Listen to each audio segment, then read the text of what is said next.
ناظرین کرام، ایک نہایت شاطر اور ماہر چور نے مہنگا لباس زیب تن کر کے معزز اور محترم دکھائی دینے والے شیخ جیسا حلیہ بنا لی اور صرافہ بازار میں سنار کی ایک دکان کے اندر چلا گیا۔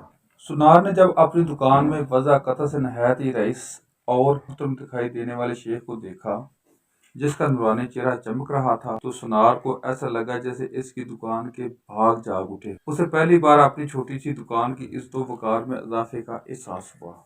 سنار نے آگے بڑھ کر شیخ کا استقبال کیا۔ شیخ کے بحروب میں چور نے کہا، آج خریداری ضرور ہوگی، مگر اس سے پہلے بتائیں کیا آپ کے لیے ممکن ہے کہ آپ اپنی سخاوت سے ہمارے ساتھ مسجد بنانے میں حصہ ڈالیں؟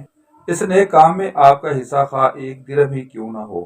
سنار نے چند درہم شیخ کے حوالے کیے ہی تھے کہ اسی اسنا میں ایک لڑکی جو در حقیقت چور کی ہم پیشہ تھی دکان میں داخل ہوئی اور سیدھی شیخ کے پاس جا کر اس کے ہاتھوں کو بوسہ دیا اور التجائیہ لہجے میں اپنے اور اپنے اہل و عیال کے لیے خیر و برکت کے لیے دعا کے لیے کہا۔ سنار نے جب یہ منظر دیکھا تو اس سے رہا نہ گیا اور معذرت خواہانہ لہجے میں کہنے لگا، اے محترم شیخ، لا علمی کی معافی چاہتا ہوں، مگر میں نے آپ کو پہچانا نہیں۔ لڑکی نے یہ سن کر تعجب کا اظہار کیا اور سنار سے مخاطب ہو کر کہنے لگی، تم کیسے بد نصیب انسان ہو، برکت، علم، فضل اور رزق کا سبب خود چل کر تمہارے پاس آ گیا ہے اور تم اسے پہچاننے سے قاصر ہو۔ لڑکی نے شیخ کی طرف اشارہ کرتے ہوئے کہا، یہ فلاں علاقے کے مشہور و معروف شیخ ہیں جنہیں خدا نے کثرت علم، دولت کی فراوانی اور ہر قسم کی دنیاوی نعمتوں سے مالا مال کر رکھا ہے۔ ان انسانوں کے بھلے کے سوا کسی چیز کی حاجت نہیں ہے۔ لوگ ان کی ایک جھلک دیکھنے کے لیے بےتاب رہتے ہیں۔ سنار نے شیخ سے معافی مانگتے ہوئے کہا، شیخ صاحب، میں معافی کا طلبگار ہوں۔ میرا سارا وقت اس دکان میں گزرتا ہے اور باہر کی دنیا سے بے خبر رہتا ہوں، اس لیے اپنی جہالت کی وجہ سے آپ جیسی برگزیدہ ہستی کو نہیں پہچان سکا۔ شیخ نے سنار سے کہا، کوئی بات نہیں، انسان غلطی کا پتلا ہے، خطا پر نادم ہونے والا شخص خدا کو بہت پسند ہے۔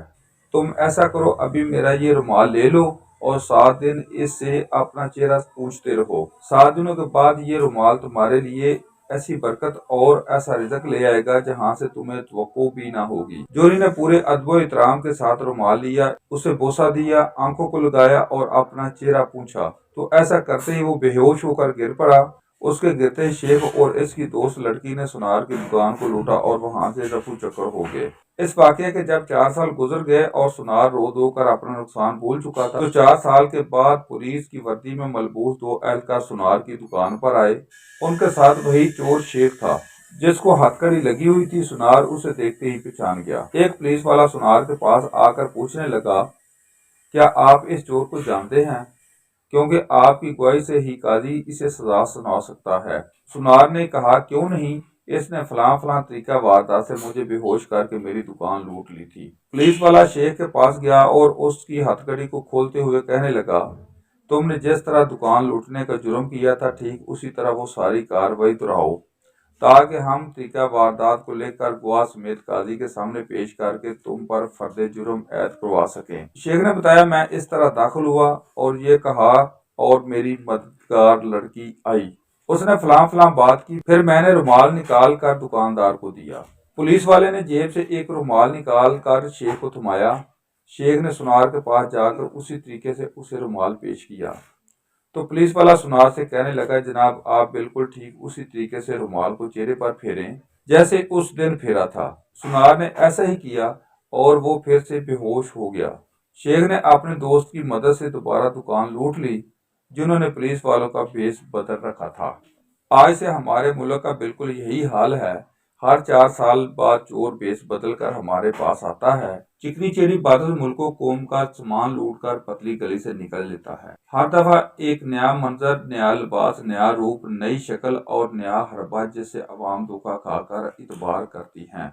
پاکستان کی سیاسی تاریخ میں ایسے چند لیڈران پیدا ہوئے ہیں جنہوں نے قوم کو ایک نیا شعور، ایک نیا خیال، جس میں بابائے قوم سر فہرست ہیں اور لیاقت علی خان دوسرے نمبر پر ہیں۔ یہ وہ نواب ہیں جن کی اپنی قمیض کو 40 پابند لگے ہوئے تھے، لیکن تھے وہ نواب لیاقت علی خان۔ انہوں نے ساری زندگی وطن عزیز کے لیے سادگی میں گزاری، لیکن بدقسمتی سے ان کو بھی ہم سے چھین لیا گیا۔ پس پردہ کھیل کچھ اور چلتا رہا۔ اس دوران ہم کو نہ قائد اعظم جیسا لیڈر اور نہ ہی ہمیں لیاقت علی خان جیسے سادہ انسان ملے۔ اس کے بعد اصل سلسلہ چل نکلا۔ ہمیں بس لٹیرے ملے جو ہمیں دونوں ہاتھوں سے نوچتے رہے اور جمہوریت زندہ آباد کے نعرے لگاتے رہے۔ کبھی بھٹو شہید ہوتا اور کبھی زندہ ہوتا، کبھی 9 ستاروں پر مشتمل اتحاد بنتا تو کبھی جمہوریت زندہ آباد کا نعرہ لگتا، کبھی مساق جمہوریت کو پروان چڑھایا جاتا تو کبھی پاکستان کھپے کا نعرہ لگایا جاتا، کبھی نظریہ ضرورت ہوتی تو کبھی سب سے پہلے پاکستان کا نعرہ بلند ہوتا، کبھی نیا پاکستان بنانے کے دعوے ہوتے تو کبھی ریاست مدینہ کی مثالیں دی جاتی۔ نظری کرم شکاری وہی رہے لیکن جال بدلتے رہے اور بدقسمتی سے ہمارا ہر بار بے رحمی سے شکار کرتے رہے۔ اس ٹوپک کی طرف آنے سے